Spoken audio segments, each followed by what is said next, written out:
Inside this box is one of the most comfortable and cleanest Adidas sneakers to come out in 2020.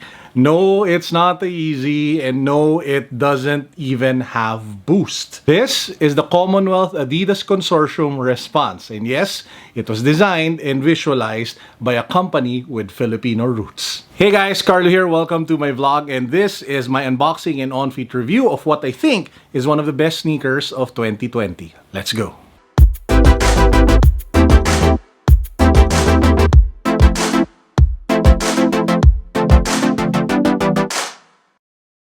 This collaboration features the Adidas Response CL silhouette, an archive-inspired sneaker that features Adiprene and Adiprene Plus for the cushioning technology to deliver exceptional comfort when it comes to walking and running. When you hear of Adiprene, you probably think of sneakers such as the Yeezy 500.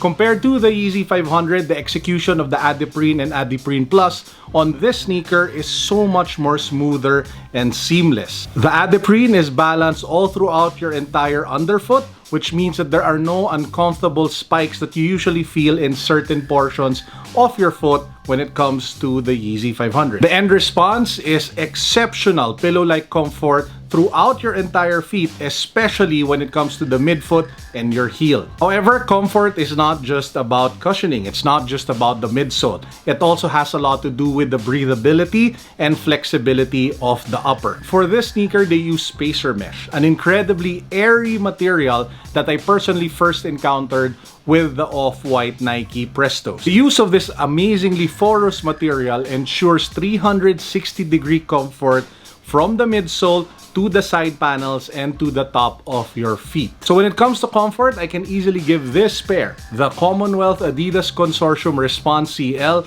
an easy 9.5 out of 10. Design-wise, Commonwealth wanted to balance traditional and novelty. And when you see the lateral side, you have minimalistic tones of warm white combined with subtle materials of stitched leather, hairy suede, and thermoplastic rubber.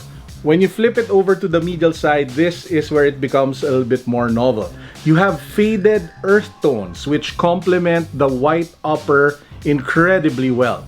You have blue bold leather stripes contrasting the brown fine suede panel, and it's even given extra flair with the hairy suede that you can find near the midsole. Other details include reflective hints at the toe box as well as the back of the heel, Commonwealth branding on the laces, on the lateral side, as well as the tongue tab of the shoe. Now, before we continue, if you're loving the video so far, please do give it a thumbs up. Don't forget to subscribe and let me know what you guys think of the sneaker in the comment section down below. I would love to hear from you. I'll reply to as many comments as possible.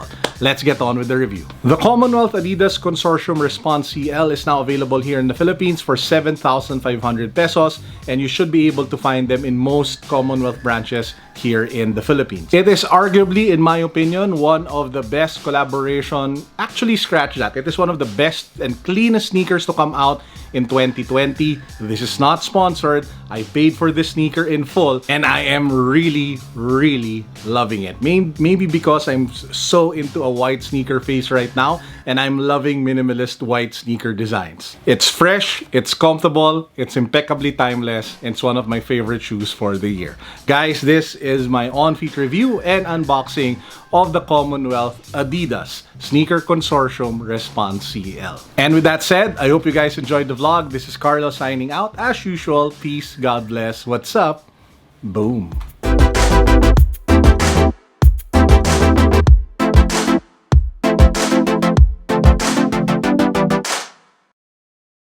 By the way, in case you guys missed it, we did a recent review of the Airy 7 Hendrix, aka Creator. If you want to watch that video, I will link it down below as well as up here. Check that out. It's a nice sneaker, nice shoe by Airy and Nike, and you might want to see it.